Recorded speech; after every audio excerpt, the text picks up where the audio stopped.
Buenos días y gracias por asistir a esta charla que va a girar en torno a una gran pintura del Greco, la adoración del nombre de Jesús, conocida también como la alegoría de la Liga Santa. Es una obra que pertenece al monasterio del Escorial y, por tanto, a la colección de Patrimonio Nacional, y que se ha fechado entre 1577-79 y 1580, un poco antes del célebre martirio de San Mauricio. De entre todas las pinturas del Greco, tal vez esta de la adoración del nombre de Jesús sea una de las más enigmáticas, ya que no tenemos datos documentales sobre las circunstancias o la fecha de su ejecución. Y tampoco sabemos qué pasó con el lienzo desde que el artista lo entregó o dónde estuvo destinado hasta 1657. A ello hay que añadir que su tema, no muy explícito, ha sido objeto de diversas interpretaciones que han ido cambiando el título de la pintura. Por lo demás, y en líneas generales, comentar que es una de las obras más puramente pictóricas ejecutadas por el Greco, con un colorido suntuoso y completamente veneciano. Para situar mejor el contexto de la pintura, vamos a revisar qué es lo que sucedió en la vida del Greco desde que dejó Roma hasta que recibe sus primeros encargos importantes en Toledo. Según parece, la primera parada del pintor en España fue Madrid, donde llegó atraído por la corte y por su deseo de trabajar para Felipe II. Lo que es cierto es que el Greco en Madrid no encontró a nadie que le abriera las puertas para trabajar en el Escorial, y ante esta situación no es raro pensar que buscara otra solución y que echara mano de valedores y amigos conocidos en sus años italianos. Aquí entra don Luis de Castilla, que le ayudó con sus dos primeros encargos importantes en Toledo: el expolio de la catedral, que es el cuadro que vemos al fondo, es una vista de la sacristía de la catedral de Toledo, y la otra obra importante fue la renovación del retablo mayor y laterales de la iglesia de Santo Domingo el Antiguo. Esta es una fachada. Luis de Castilla era hijo del deán de la catedral de Toledo, don Diego de Castilla, que es esta pintura que tenemos aquí, que pertenece también a la colección del convento de Santo Domingo el Antiguo. Don Luis de Castilla llegó a Roma en compañía del toledano Francisco Chacón en 1571, y es probable que el pintor y el erudito se conocieran en el Palacio Farnesio, lugar donde el Greco residió en Roma, en torno al círculo de amistades de Fulvio Orsini, que era el bibliotecario del palacio. Luis de Castilla fue uno de esos amigos que el artista conservó a lo largo de toda su vida, pues encontramos a don Luis como albacea testamentario. Volviendo al convento de Santo Domingo el Antiguo, el encargo que se le hizo al Greco consistió en 7 lienzos para el altar mayor y 2 para los laterales. Hoy solo se conservan 3 lienzos en su emplazamiento original, que son precisamente, a ver si los... A ver, no.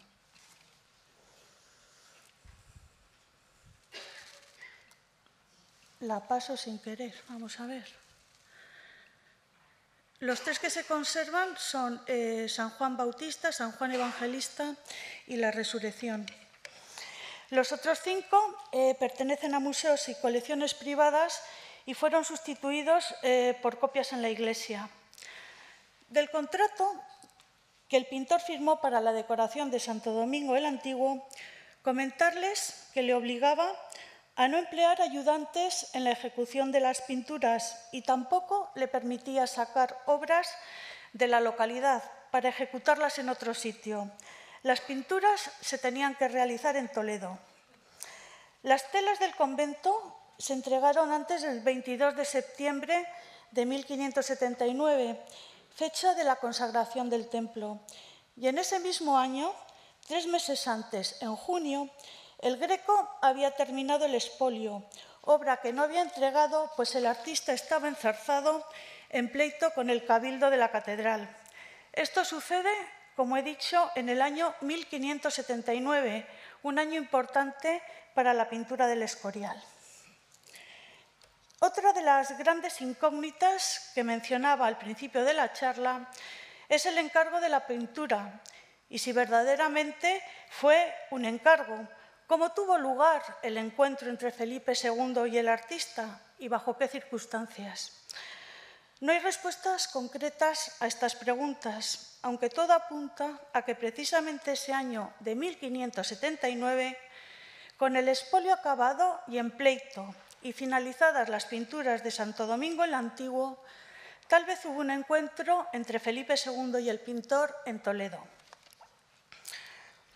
Felipe II y Ana de Austria acudieron a Toledo en 1579 para participar en las fiestas del Corpus, que se celebraban en la ciudad entre el 11 y el 20 de junio.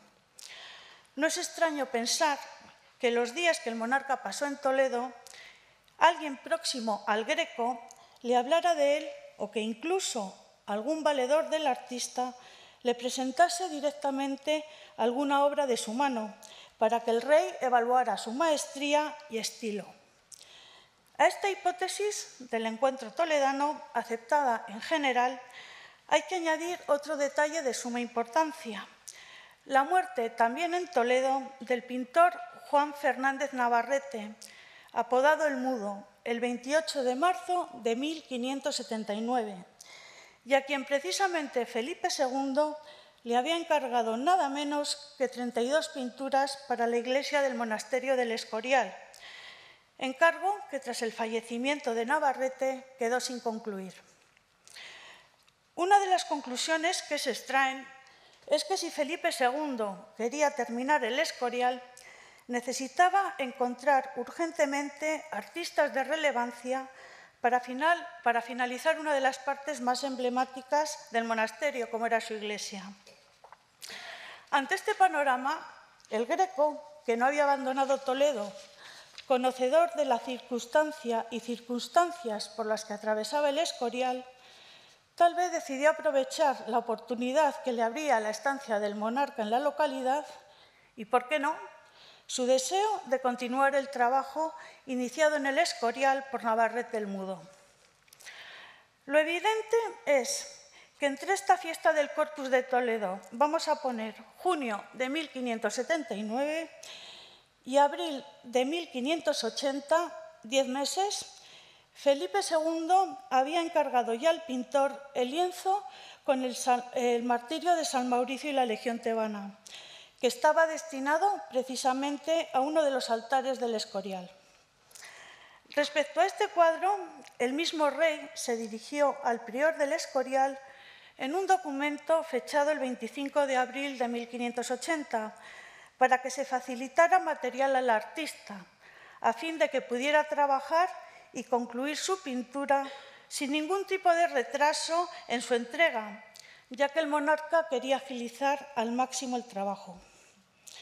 Felipe II, en este documento, menciona varios colores que había que buscar para el pintor, especialmente un azul del que hay que decir que era un pigmento extraordinariamente caro. Pero el Greco también quería dinero a cuenta por el encargo. Según parece, el pintor, ni corto ni perezoso, había hecho llegar el mensaje al rey de que había dejado su trabajo en el lienzo por falta de material y de dinero a cuenta. La situación, tras la carta de Felipe II, se resolvió con un adelanto de dinero que se confirma en un documento del 11 de mayo, pero el Greco no consiguió los colores, respondiéndole el mismo prior del Escorial que el pintor ha de poner las manos, colores y cosas necesarias.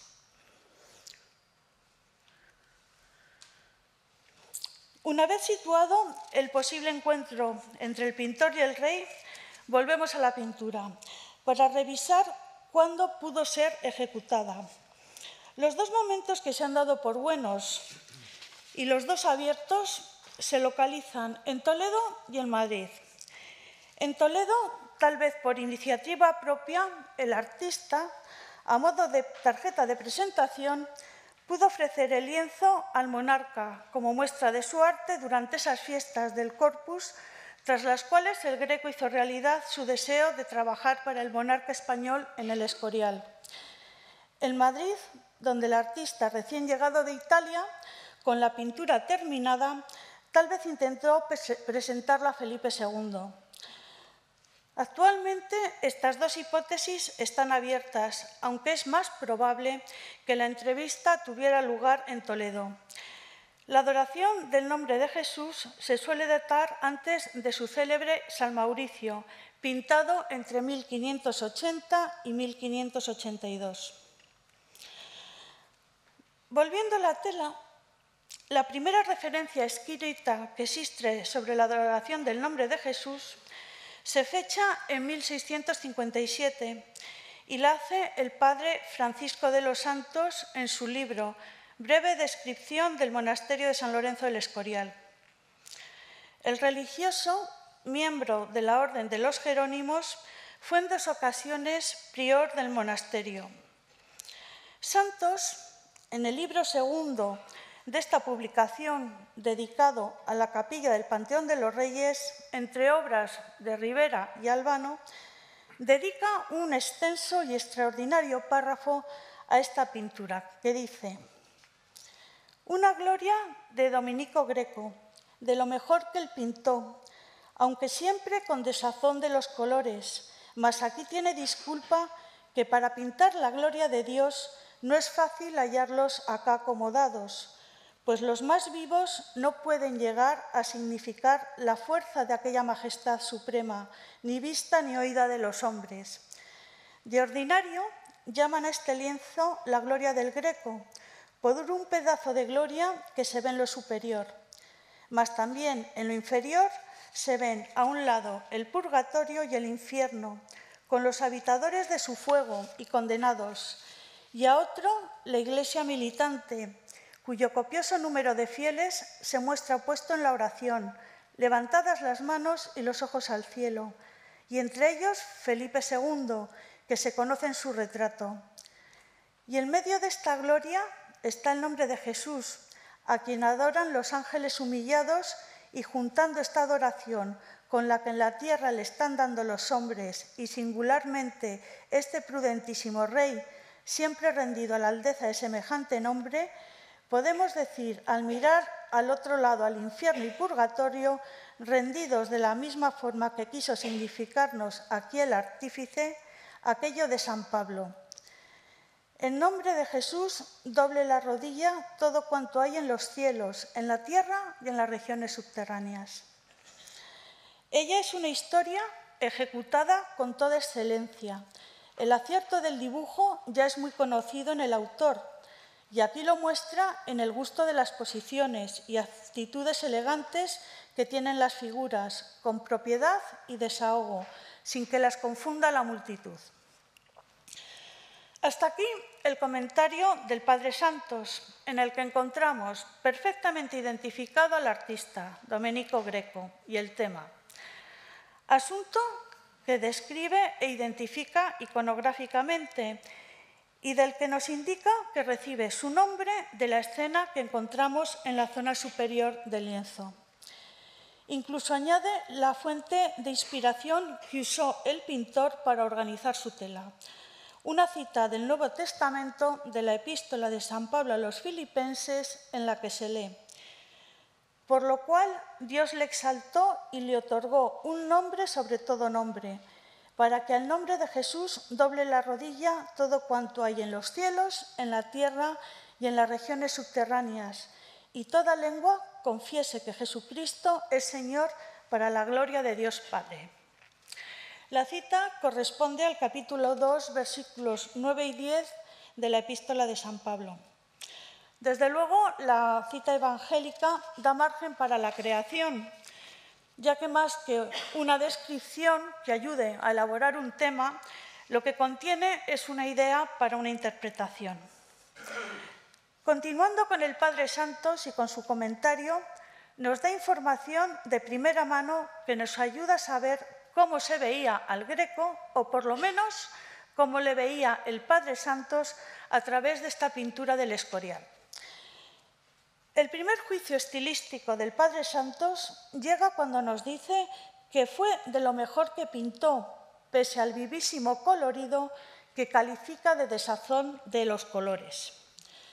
Considera que es una obra bien hecha, con una excelente composición, en la que se resuelve con efectividad los distintos mundos que se reproducen.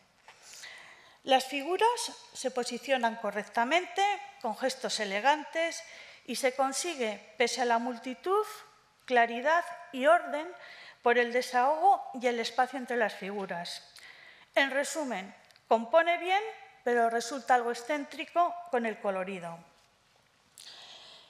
En el siglo XVIII, Francisco Andrés Jiménez, en su obra sobre el Real Monasterio de San Lorenzo del Escorial, describe la obra en un extremo de la celda prioral, que emparejaba en el extremo opuesto con otro lienzo de Ribera, un San Jerónimo penitente. Aquí ya detectamos un cambio de ubicación dentro del recinto del Escorial, donde la pintura pasa de un espacio religioso a otro de carácter privado. Francisco Andrés Jiménez se expresa en términos parecidos al Padre Santos. Sobre ella notó, a correspondencia, se refiere a esta pintura que he mencionado de Ribera. Se mira la gloria del Greco, de lo mejor que él pintó, aunque siempre con desmayo en las figuras y poca gracia en los colores.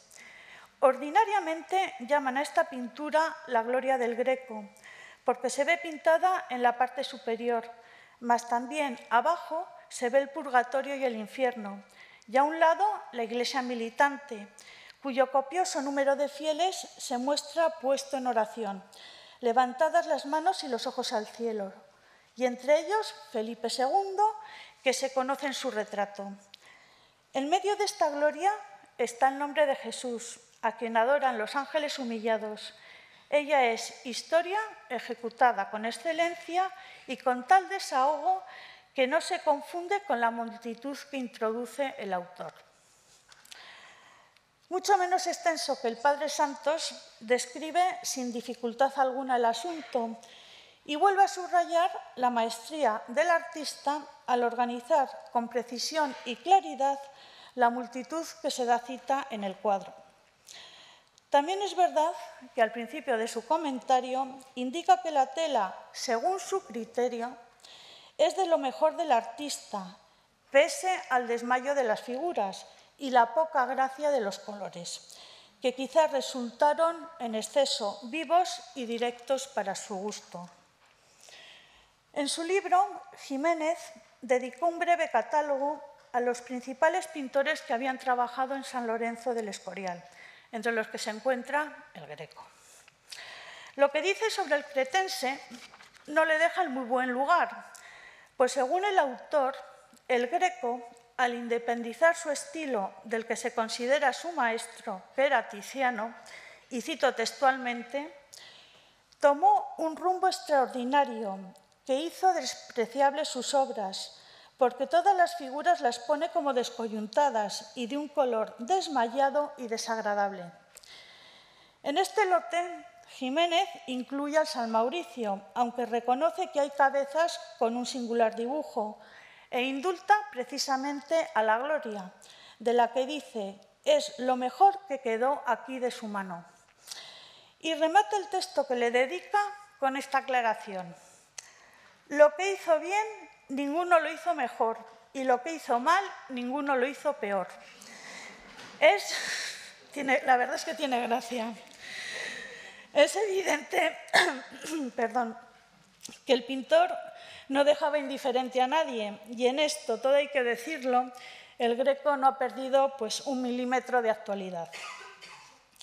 Antonio Ponz, en su viaje a España, que le ocupó 18 tomos, vio también la pintura en la celda prioral del monasterio y apuntó: un cuadro caprichoso del Greco, en el que se representa la gloria, y abajo el purgatorio y el infierno. A un lado hay multitud de figuras pequeñas y en ademán de rogar a Dios y pedirle misericordia. Entre estas se reconoce a Felipe II por el retrato. El italiano Antonio Conca, a finales del siglo XVIII, en viaje de Madrid al Escorial y alrededores, vuelve a encontrar la pintura en el mismo sitio, la titula La Gloria, la describe correctamente y destaca en ella el retrato de Felipe II, que se diferencia de la multitud. Conca califica la obra de patrimonio, también de caprichosa. Ya en el siglo XIX, y acabamos aquí con este recorrido por las fuentes escritas, Agustín Ceán Bermúdez, historiador y crítico de arte, en su obra más destacada, que fue el Diccionario Histórico de los más ilustres profesores de las Bellas Artes en España, de 1800, nos dice que el Greco fue estimado y respetado en Toledo, a pesar de sus extravagantes pinturas que hacía, bien que en medio de un colorido duro y extraño, siempre se descubre un cierto saber de maestro, particularmente en el dibujo. Ceán hace una breve descripción de la obra y la menciona también en la celda del prior. Una vez revisados los textos más relevantes, vamos a pasar a la pintura para ver qué es lo que hay en ella. El tema se ordena en dos niveles que el Greco posteriormente utilizará y desarrollará en sus composiciones, siendo una de sus señas de identidad. Estos niveles son el terrenal, lo tenemos aquí, y el celestial. En el primero, el foco de atención, que aparece ligeramente desplazado hacia la izquierda, se articula con 6 figuras en primer plano, dispuestas alrededor de un círculo donde Felipe II es perfectamente reconocible. Estas figuras se aíslan del suelo con una rica alfombra y se arrodillan sobre suntuosos cojines, como es el caso del monarca español.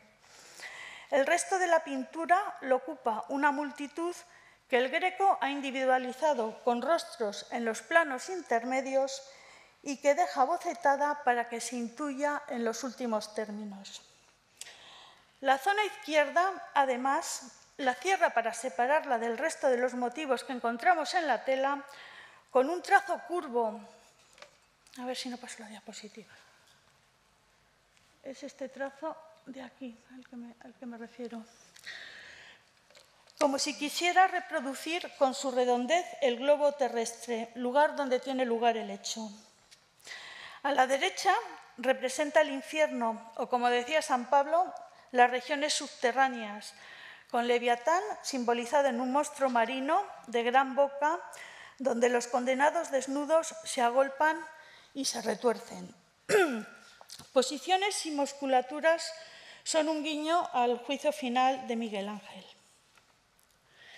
En el centro de la tela, con una tonalidad vibrante, donde predomina una gama cálida trabajada con fuertes amarillos y anaranjados, el purgatorio. Toda esta parte de aquí. Convertido en un río de fuego repleto de almas. La mitad superior de la pintura es algo más tranquila y el punto de atención coincide con el centro del lienzo ocupado por el monograma de Jesús con las letras IHS y una cruz encima de la letra H. En torno a él, un gran resplandor amarillo al que rodean ángeles y querubines en adoración, organizados también en círculo. Muchos de estos angelitos aparecen en escorzo y en posiciones casi imposibles. Por ejemplo, estos ángeles que encontramos aquí, yo creo que son un buen ejemplo. Flotan entre nubes que empujan y que sirven de reclinatorios. Por ejemplo, estas piernas que aparecen por aquí, este angelito también que encontramos ahí. Y entre todos ellos llama la atención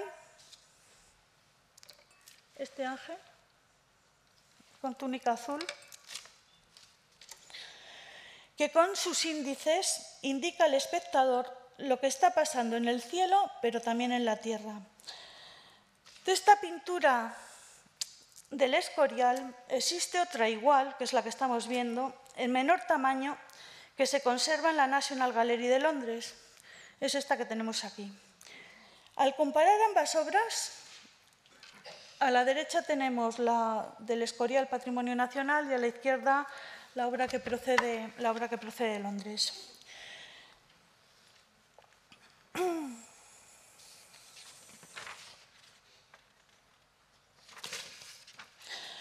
Al comparar ambas obras, la primera diferencia que encontramos es su formato. Hay una diferencia entre las dos de más de 80 centímetros de alto y 75 de ancho, tema que es importante para el encaje de la composición. Los soportes de ambas pinturas son también diferentes. En el caso de la obra londinense es una tabla de pino, soporte conocido por el Greco, pues lo utilizó en sus primeros trabajos como el tríptico de Módena o en las vistas del monte Sinaí, por citar unos pocos ejemplos. Pinturas que fueron ejecutadas entre 1567 y 1570 y que se inscriben en su etapa italiana. Si regresamos a la obra de patrimonio, la superficie sobre la que trabaja el artista es un lienzo, medio que empezará a ser usual en su producción también en la década de 1570. En cuanto al medio con el que el cretense realizó materialmente las composiciones, nos volvemos a encontrar con dos técnicas distintas. Una mixta, compuesta por óleo y temple, donde los pigmentos se han mezclado con aceite y con huevo, como es el caso de la tabla, referencia que nos devuelve a sus obras tempranas, y el óleo que emplea en su obra definitiva junto con la tela y que es habitual en su carrera en la década de 1570. Una de las conclusiones que se extrae de este uso de los materiales es que también en ellos hubo una transformación y una evolución en su empleo. Una vez revisados estos pormenores técnicos, nos vamos a centrar en las dos composiciones que son casi exactas, pero con ligeras modificaciones. A primer golpe de vista, la obra londinense nos parece más apagada de color, con unos tonos mucho menos vibrantes y saturados que la de patrimonio. Una explicación se encuentra en la técnica empleada, ya que el temple hace que las obras resulten mates en cuanto a su colorido.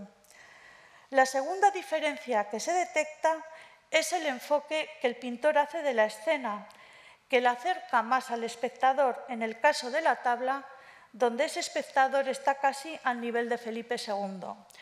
Mientras, en la obra final, se adopta un punto de vista ligeramente más elevado en el que casi se planea sobre la cabeza del rey. Si entramos en detalle y comprobamos ambas imágenes, los cambios más elocuentes afectan tanto a la esfera terrestre, terrenal, como a la celestial. En la primera, el Greco, tal vez por un problema de acoplamiento de formato, observamos que el grupo principal, colocado a la izquierda, en ese grupo ha omitido la figura con la túnica roja que aproxima su mano a la empuñadura, pero que también ha eliminado la espada. Vamos a ver. Es concretamente esta figura de aquí, esta sostiene una espada. Bueno, pues esta figura ha desaparecido y aquí la espada, pues la verdad es que la intuimos, pero desde luego verla no la vemos. Esta acción queda oculta por la cabeza del personaje que cruza sobre su pecho los brazos en señal de adoración. Aquí yo creo que es un poco mejor. La zona se comprime respecto a la solución definitiva, donde comprobamos cómo se respetan espacios que crean vacíos y que aligeran la composición entre el gentío que se acumula en el lateral izquierdo. Otras diferencias se encuentran en las dimensiones que se da al purgatorio, mucho más reducido en la tabla, donde incluso suprime ese paisaje espectral de fuego que se detecta en las nubes. Por ejemplo, aquí, como se detecta pues, que el pintor quiere incorporar más elementos que aquí, por ejemplo, aparecen completamente también anulados. Solamente se limita pues, a este gran arco de entrada y a lo que es el río que simboliza el purgatorio. En cuanto al plano superior, lo que pasa es que yo creo que se ve mejor ahí. La diferencia más importante la tenemos en el grupo principal de ángeles, que están tratados a una escala menor que en la obra final, como si estuvieran relegados y, por tanto, en un plano menos importante. También están tratados con una gama casi monocromática de blancos, ocres y marrones, y en general pues muy abocetados. Otras disparidades afectan al colorido, sobre todo al hombre de la izquierda, donde el azulón del manto y el violeta de la túnica se transforman en amarillo y un verde parduzco, al igual que las telas del ángel situado a la derecha, este ángel de aquí, de un azul intenso y que tienen un acabado tornasolado en la tabla. Estos cambios de color se relacionan con el envejecimiento de los materiales, que en el caso de la obra londinense se deben a una decoloración de los pigmentos y que hoy virados tienen un tono distinto de aquellos con los que se pintó. Una de las grandes diferencias se encuentra, por tanto, en la calidad de los materiales y muy especialmente en ese azul intenso y vibrante que emplea en túnicas, mantos e incluso en el reverso de las telas, y que nos lleva a ese azul carísimo que el Greco reclamaba a Felipe II para terminar el San Mauricio. Incluso la riqueza de colorido del personaje central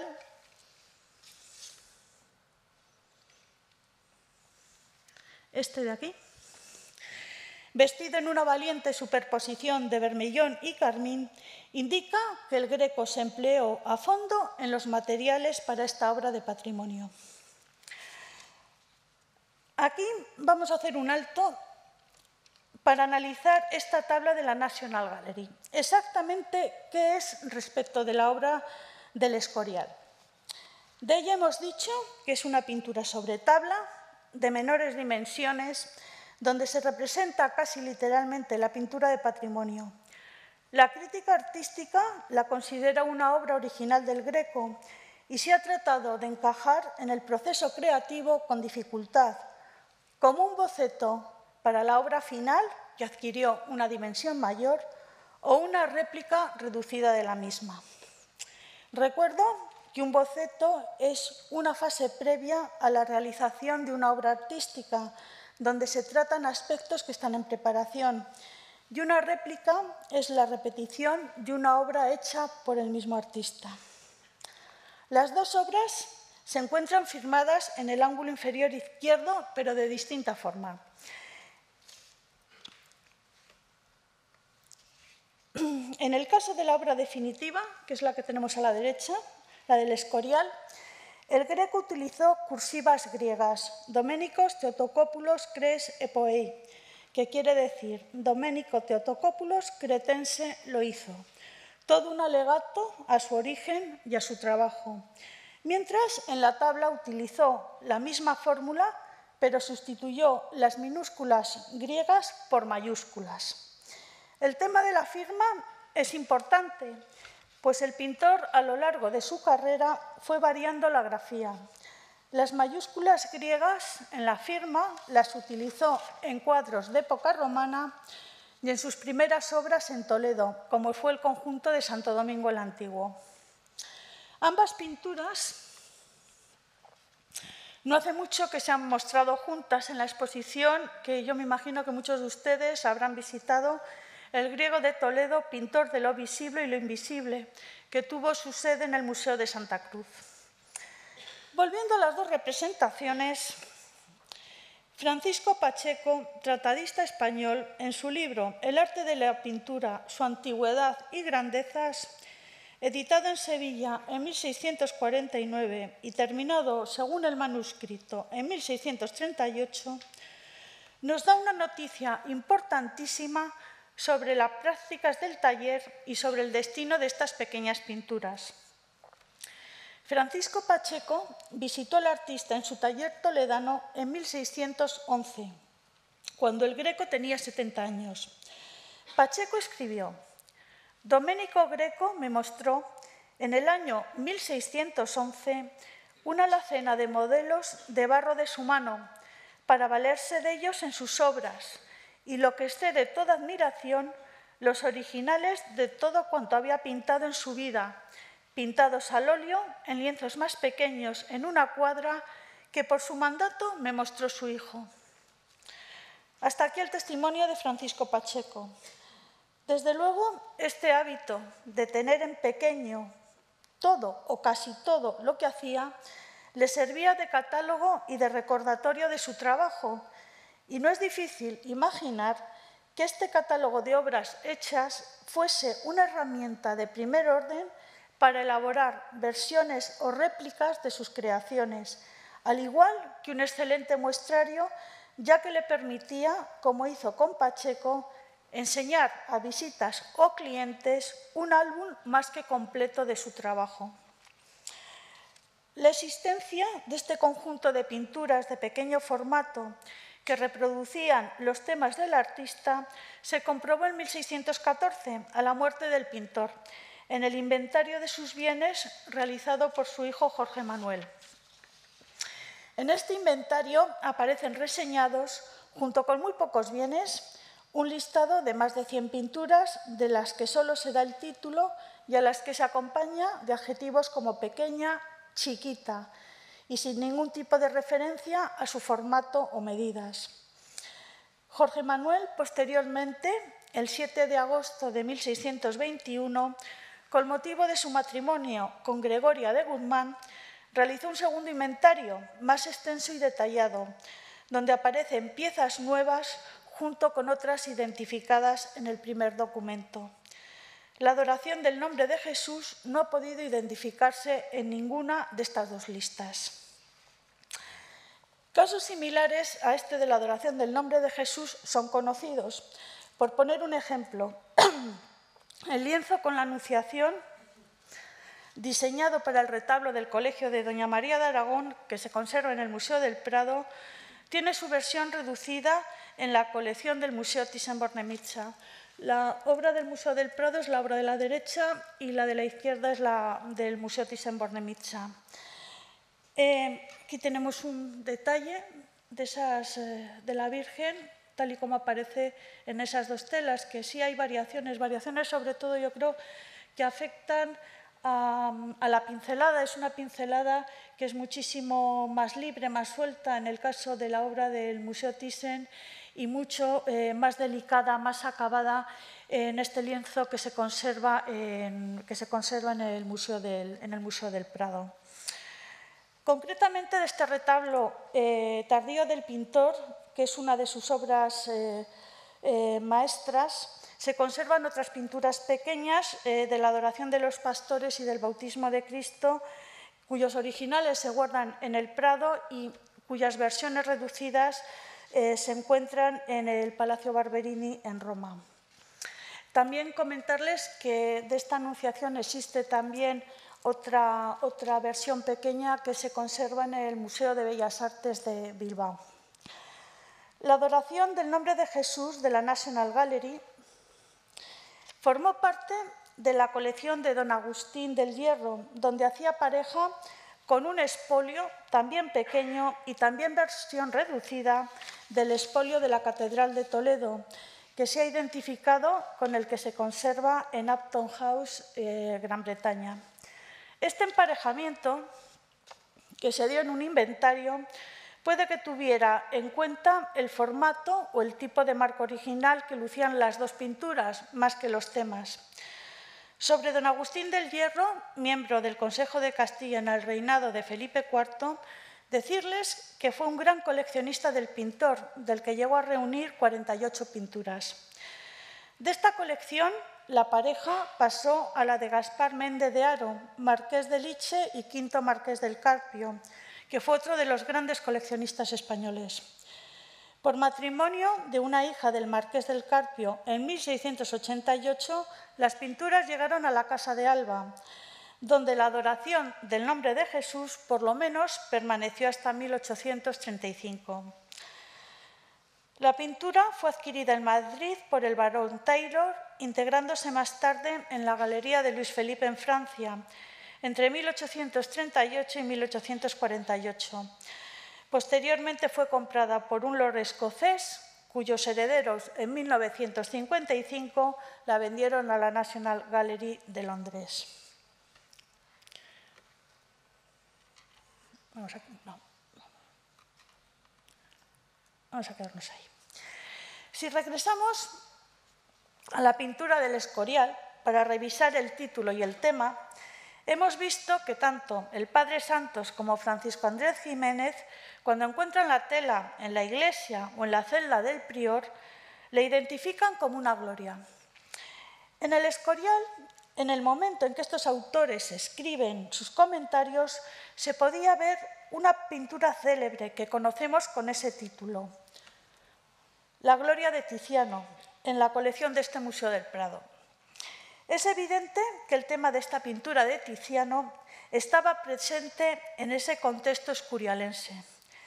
La tela fue un encargo de Carlos V al artista en 1551 y se entregó en 1554 pese a la prisa del emperador, que recurrió entonces a la diplomacia para que se finalizara cuanto antes. El lienzo se trasladó al monasterio de Yuste, donde acompañó a Carlos V en su retiro, y fue la obra que pidió contemplar antes de fallecer. En 1574, la Gloria de Tiziano se trasladó al Escorial para ser instalada en la Iglesia Vieja, mientras que en su emplazamiento en Yuste se encargaba una copia para ocupar su lugar. La Gloria de Tiziano llegó al Museo del Prado procedente del Escorial en 1837. Bien, en esta pintura de gran formato, que mide de alto casi 3,5 metros, Tiziano representó en la mitad superior la Trinidad. Aquí la tenemos. El Padre a la derecha, el Hijo a la izquierda, los dos con cetro y con la bola que simboliza el mundo. Y en el centro, en medio de un gran resplandor, la paloma del Espíritu Santo que hace de eje de la pintura. A la izquierda, también de azul, como el Padre y el Hijo, aquí, la Virgen intercesora entre Dios y los hombres. El resto del círculo lo completan por la parte inferior la figura alegórica de la Iglesia, esta de aquí, representada en una joven de espaldas vestida de verde, y figuras del Antiguo Testamento, como Noé, aparece aquí con el arca, y la paloma, Moisés con las tablas de la ley, o Ezequiel, que aparece aquí tumbado encima del águila. Si nos aproximamos a la derecha, a esta parte de aquí, hay un cambio de ritmo. Aquí, junto a ángeles y querubines, encontramos algunos retratos identificables, como son el de Carlos V, aquí, con la corona junto a sus pies, orando con las manos juntas. La acompaña la emperatriz Isabel, que también reza, Felipe II y María de Hungría. Todos ellos vestidos de blanco en lo que parecen sudarios. Si ponemos las dos obras juntas, pese a la diferencia de tratamiento, de composición o de estilo, detectamos que hay determinados elementos comunes, como el milagro que se hace visible en el cielo, hacia donde todos miran, el rompimiento entre nubes que envuelve el hecho milagroso, los coros celestiales y algo más real como son los retratos.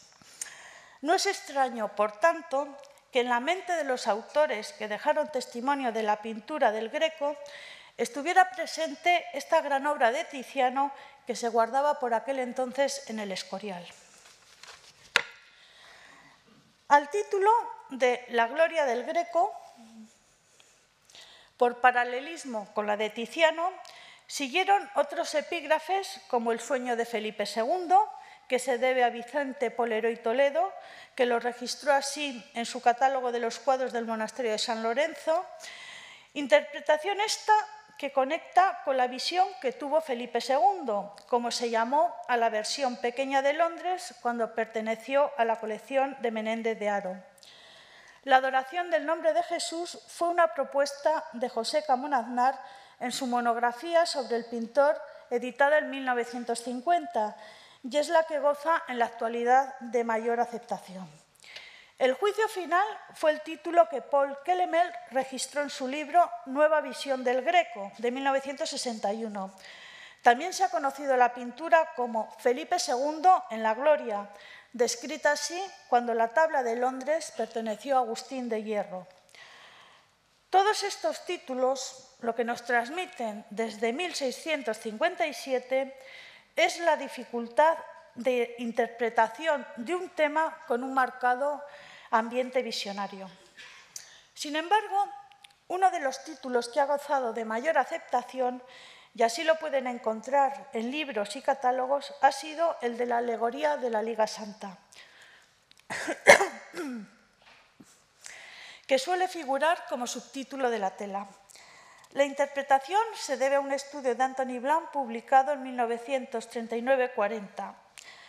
La Liga Santa, pues, como todos ustedes saben, fue la alianza establecida entre España, la República de Venecia y el Papado para luchar contra la expansión del Imperio turco. La victoria contra los turcos se consiguió el 7 de octubre de 1571 en la batalla naval de Lepanto. Así, las figuras arrodilladas en esta teoría se identifican con Felipe II, del único que no hay duda. Aquí le tenemos. El Papa Pío V, que sería el personaje que está de frente con guante rojo, acompañado de dos cardenales, las figuras a los lados de hábitos carmesís. El Dux de Venecia, máximo representante de la República Veneciana, de espaldas, vestido con una gran capa amarilla y cuello amplio muy vistoso. Esto en cuanto a los máximos representantes del poder terrenal en España, Venecia y Roma.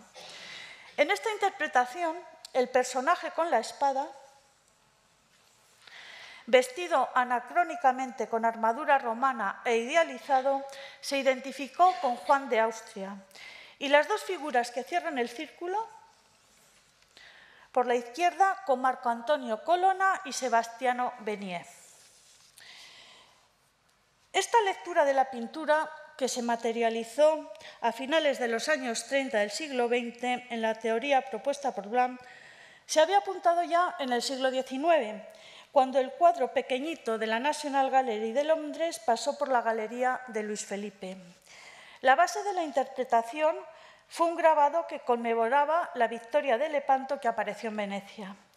En él se representaba a Felipe II, a Pío V, al Dux, acompañados de los tres militares que dirigieron a los ejércitos, por parte española Juan de Austria, por parte del Papado Marco Antonio Colonna y por parte veneciana el almirante Sebastiano Benier. Esta interpretación, que como he dicho se puede encontrar como título o subtítulo de la pintura, tiene sus puntos débiles. El primero de todos es que no hay ninguna alusión concreta a la batalla naval de Lepanto, que se podía haber insertado en alguna parte de la esfera terrenal. Y respecto a los personajes, el único de ellos identificable es Felipe II, que viste una indumentaria que el monarca usó desde los 40 años hasta su muerte. En el caso, por ejemplo, de Juan de Austria, si nos atenemos a los retratos que se consideran verdaderos, como este de joven que está en las Descalzas Reales o este otro de colección privada, comprobamos que no hay mucho parecido. La última explicación sobre la pintura se debe a Fernando Marías, que ha hecho una lectura teológica de la tela.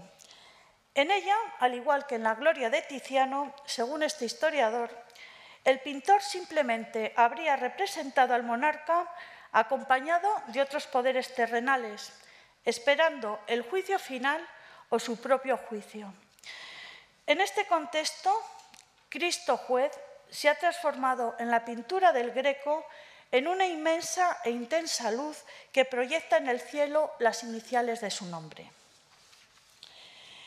Pasamos ahora a otro asunto relacionado con esta pintura del Escorial, pintura que por otra parte no tiene continuidad con nada en el repertorio posterior del artista, pero que sí cuenta con un antecedente destacado en su producción anterior a su llegada a España. Se trata de una obra temprana, conocida como el Tríptico de Módena, que se exhibe en la Galería Estense de esa ciudad italiana. En el interior del mismo se representa de izquierda a derecha la adoración de los pastores, en el centro la alegoría de la coronación del caballero cristiano y a la derecha el bautismo de Cristo. Es una obra pequeña, diseñada para ser transportada con facilidad y destinada a la piedad privada. El Greco se basó para su composición en grabados italianos que sirvieron de fuentes para la elaboración de determinados elementos. Nos vamos a fijar en el tema principal de la tabla, que es precisamente un tema alegórico, la coronación del caballero cristiano. Si en esta primera ojeada pasamos de detalles, comprobamos que hay un tratamiento general del color que evoca al de la pintura del Escorial. Estos colores intensos, como son los amarillos, anaranjados y rojos fuertes con los que se construye esta pequeña tabla de Módena, vuelven a aparecer precisamente en esa escena del purgatorio del lienzo de Patrimonio. En la tabla el tema es la coronación de un caballero por Cristo, que porta un estandarte con la cruz. El estandarte, ahí lo lleva. Es un Cristo victorioso que pisa la muerte a la que ha vencido, representada con un esqueleto, y al demonio, representado como un monstruo. Se eleva sobre un libro cerrado que son los Evangelios, que descansan en los evangelistas representados con sus símbolos: Juan el águila, Lucas el toro y Mateo el ángel. Alrededor, ángeles que portan elementos de su pasión, como la cruz, la escalera, la columna aquí, donde fue azotado. En la zona superior encontramos un rompimiento de gloria con la paloma del Espíritu Santo, cuyos rayos llegan hasta la tierra, a iluminar la tierra. Ya en el plano inferior aparecen tres figuras femeninas, estas de aquí, que simbolizan las tres virtudes teologales: esperanza a la izquierda, la caridad rodeada de niños en el centro y la fe con la cruz en la mano. A la izquierda, aquí, varias figuras en medio de un resplandor reciben la comunión de un obispo. Son fieles que irán al paraíso y cuyas almas ascienden al cielo. Mientras, a la derecha, los pecadores son empujados por demonios a la boca de un monstruo. Monstruo que el Greco tomará de nuevo como modelo para ocupar el mismo sitio en la pintura de Patrimonio. En resumen, un Cristo triunfante que corona a un representante de la Iglesia militante, que es el caballero cristiano de la fe. Los paralelismos entre las dos pinturas son evidentes en puntos concretos, como la forma en que se representa el infierno, que yo creo que es muy significativa, la presencia de ese mundo celestial y terrenal, que en el caso del tríptico ocupa un obispo y fieles, y en la obra de Patrimonio una multitud en la que destaca Felipe II. Pero entre todas las convergencias hay que subrayar el tratamiento del color y de los tonos que hacen de esta pintura de Módena también una de las más coloristas del artista. Acabo con el comentario de un crítico alemán que dedicó al artista un estudio en 1910, en el que presentaba al pintor como un precursor del arte moderno. Se trata de Julius Mayer-Graef, que comentó: «He encontrado un hombre, un gran hombre, un genio inconcebiblemente grande, el Greco. Mi viaje a España se convertirá en una peregrinación a este hombre, y si no volviera con otra cosa más que con él, ya habría ganado 1000 veces más de lo que nunca hubiera esperado». Con estas palabras del crítico alemán, que son toda una invitación para acercarse a la exposición El Greco y la pintura moderna, donde van a encontrar esta obra de Patrimonio en diálogo con Ekman, les doy las gracias por su atención y por su tiempo.